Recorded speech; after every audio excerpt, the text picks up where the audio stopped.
Now we're going to look at how to write this thing called an argument sentence. So we're still talking about our introductions, and you should be here if you're somebody who's not so confident with your essay writing. So we're up to still step 5, even though it's 3 sentences, I just say it's all one step, writing your introduction. Here's our question, here's our essay, and here's our overall introduction. Then broken down into our 3 sentences, and here's our argument sentence. If any of that was too quick because you're dipping into this and you haven't watched the previous videos recently, then go back, pause it on the frame so that you can reread the bits that you need to.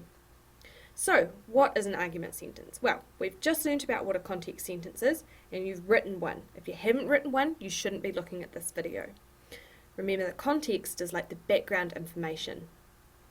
The argument is where you tell me what the point is that you're actually going to argue in this whole essay. So, really important at some point during your introduction to say who the author is. If you don't do that, then that's a big no-no.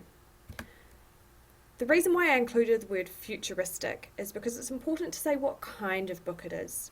If you're not sure, just ask me. The giver could be described as futuristic fantasy, science fiction, young adult fiction, utopian fiction, etc. So if you're unsure, it's totally cool to come up to me and say, hey, I don't actually know how to describe what kind of book this is. And then the last thing, I've actually said how this connects to the question. So remember, the question is about an important turning point. So you've got to mention the phrase turning point somewhere in your introduction, because otherwise it looks like you've got a memorized essay and you're not actually paying any attention to the question that you're answering.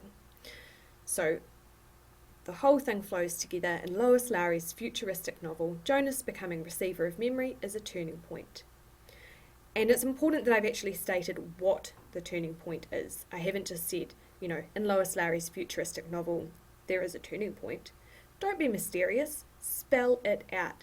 If you go back and look at the entire essay, entire paragraph 1 and introduction, conclusion, try and see how many times I've mentioned Jonas's name, Lois Lowry's name, the phrase receiver of memory or receiver, turning point or important event. See how many times I've said all of those things. It's repetition, repetition, repetition, because otherwise your reader will get lost.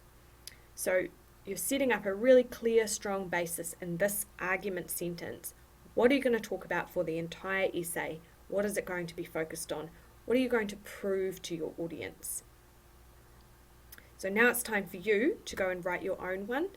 Just like I said with the context sentence, don't look at mine.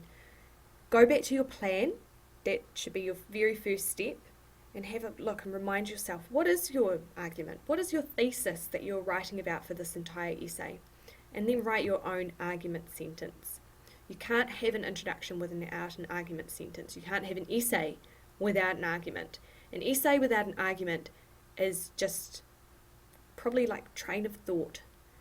You need to know what it is you're going to say, and you need to tell that really clearly to the person who's reading so that they can, as soon as they've read the introduction, they can go, oh, okay, I know where we're going, I know where this is headed.